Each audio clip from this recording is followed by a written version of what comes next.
মেশকাতের 51-52 5152 নম্বর হাদিস। কত বললাম?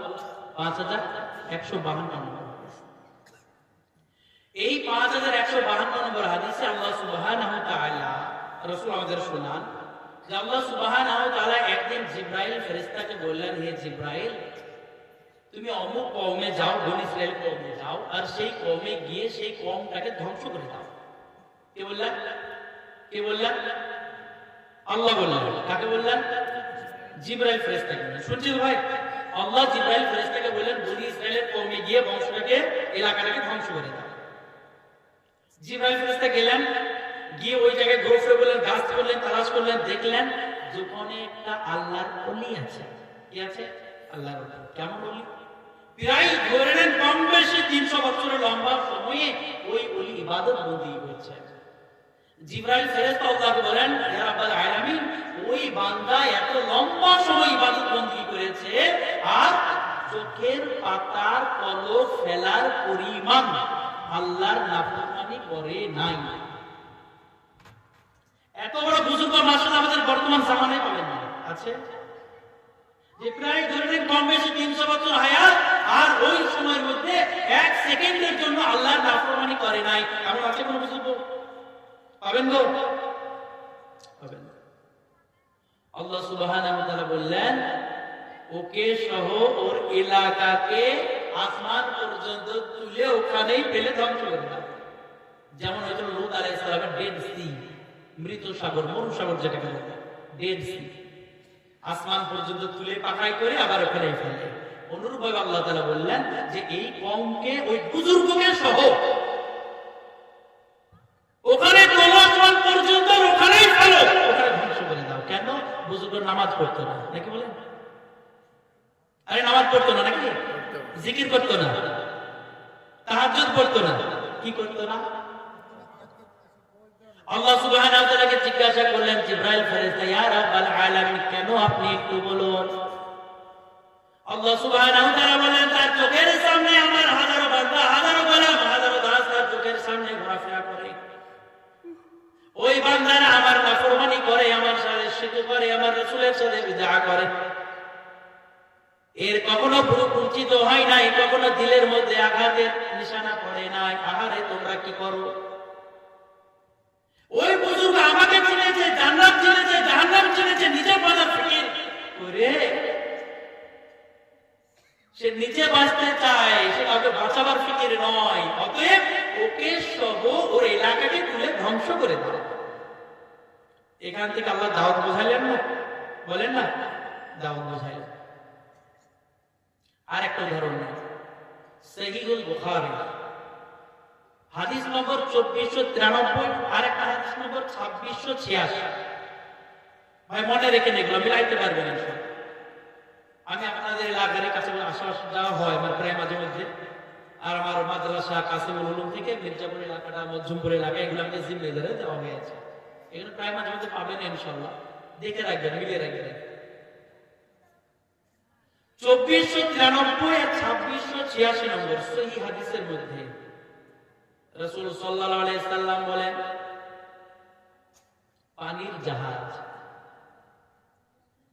বলেন পানির জাহাজের টিকিটের মাধ্যমে ডিভাইডেড হলো উপর তলায় আর নিচের তলায়। যেমন টিকিটের মধ্যে এসি আর জেনারেল হচ্ছে, ওইরকম টিকিটের মাধ্যমে উপর তলার নিচের তলার মানুষ ডিভাইডেড হলো। এখন নিচের তলার মানুষ প্রয়োজনের পানি আনার জন্য উপর তলায় যায়, আর উপর তলার মানুষেরা বারবার বিরক্তি বোধ করে, নিচের তলার মানুষেরাও পেরেশান হয়ে যায়।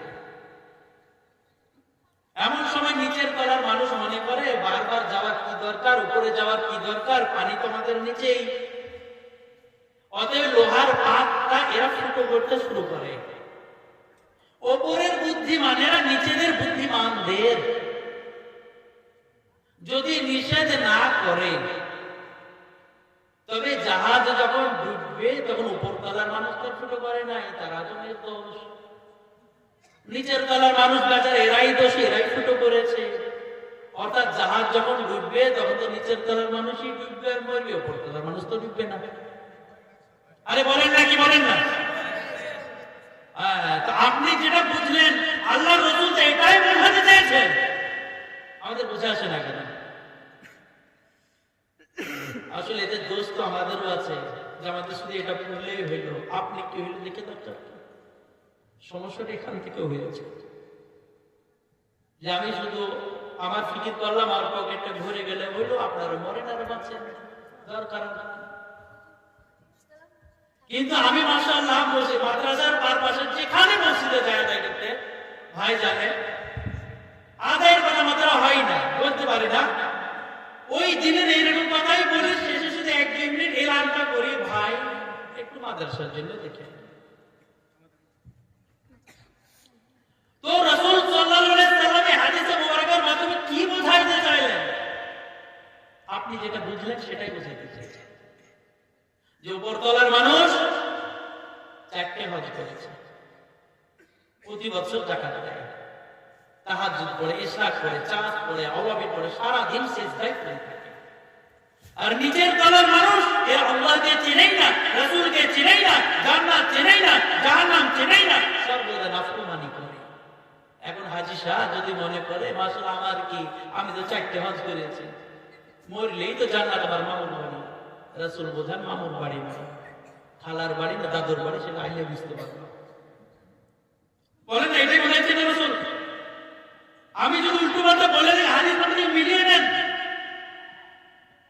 যে রাসূল এটাই বোঝাতে চাইলেন যে হে উপরতলার মানুষ, যারা তোমরা নিজেকে স্যাটিসফাইড হয়ে রয়েছো, সন্তুষ্ট চিত্তে বসে রয়েছো যে আমাদেরকে ঠেকাবার কেউ নেই, আমরা হজ করেছি, যাকাত দিয়েছি, আমরা ইশরাক চাঁদ তাওয়াবিন সবকিছু করি, মরলেই জান্নাত। রাসূল জানান যে নিচের তলার মানুষ যখন মরবে তখন তোমরাও মরবা, কারণ ওরা যখন ফুটো করছে তখন তোমরা নিষেধ করো, ওরা যখন ফুটো করছে তখন তোমরা নিষেধ করো। তোমরা যদি নিষেধ না করো তবে তোমরা যতই উপর তলে 50 তলায় থাকো, তোমরা যখন জাহাজ ডুববে একদিন তোমরা উঠবে। এখান থেকে কি বোঝান? ইবাদত না দাওয়াত? দাওয়াত বুঝিয়েছে, তাই না? এখান থেকে দাওয়াত বুঝিয়েছে। আরেকটা হাদিস বলবো, জামিয়া তিরমিজি সহিহ রাওয়ায়াত। আমি মাশাআল্লাহ যেগুলো জয়ীফ বা জাল টাল বলে ওগুলো বলি না, আমি ইনশাআল্লাহ নিয়তি করেছি যে দাওয়াতের কাজ করবো, দলিলের সাথে করবো, মজবুত দলিলের সাথে করবো, বলার জন্য কেউ না থাকে। জামিয়া তিরমিজি 2169 2169 সহিহ হাদিস। রাসূলুল্লাহ সাল্লাল্লাহু আলাইহি ওয়াসাল্লাম বলেন, ওয়াল্লাযী নাফসি বিয়াদিহি লা তা'মুরুন্না বিল মা'রুফ ওয়া লা তানহাউন্না 'আনিল মুনকার আও লা ইউশিকান্না আল্লাহু আন ইয়াব'আসা 'আলাইকুম ইকাবাম মিনহু সুম্মা তাদ'উনাহু ফালা ইউস্তাজাবু লাকুম। খুব গুরুত্ব দিয়ে শুনেন, এটা শেষের দিকের কথা।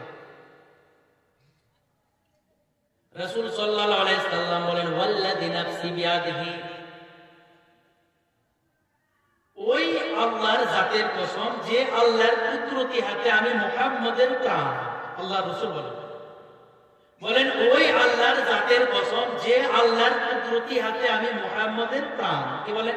আল্লাহ রাসূল বলেন, লা তা'মুরুন্না বিল মা'রুফ ওয়া লা তানহাউন্না 'আনিল মুনকার। একটা নরমাল কথা, তুমি আমাদের বাড়ি আসবে, আর একটা তাকিদ দিয়ে কথা, খবরদার খবরদার খবরদার, তুমি আমাদের বাড়ি আসবে, আসলেই তোমার কথা বলবে, তাকিদ দিয়ে কথা, পার্থক্য নেই।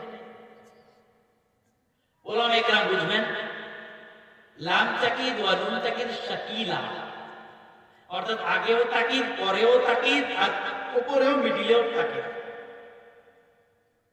এই তাকিদ দিয়ে বললেন, লা তা'মুরুন্না বিল মা'রুফ, তোমরা অবশ্যই অবশ্যই অবশ্যই আল্লাহ বলা বান্দাকে আল্লাহর দিকে ডাকবে, ওয়া লা তানহাউন্না 'আনিল মুনকার, আর তোমরা অবশ্যই অবশ্যই অবশ্যই মানুষকে খারাপি থেকে রোখো। আউলা ইউশিকাল্লাহু আন ইয়াব'আসা 'আলাইকুম ইকাবাম মিনহু, তোমরা যদি আল্লাহ বান্দাকে আল্লাহর দিকে না ডাকো তবে অতি সত্বর তোমাদের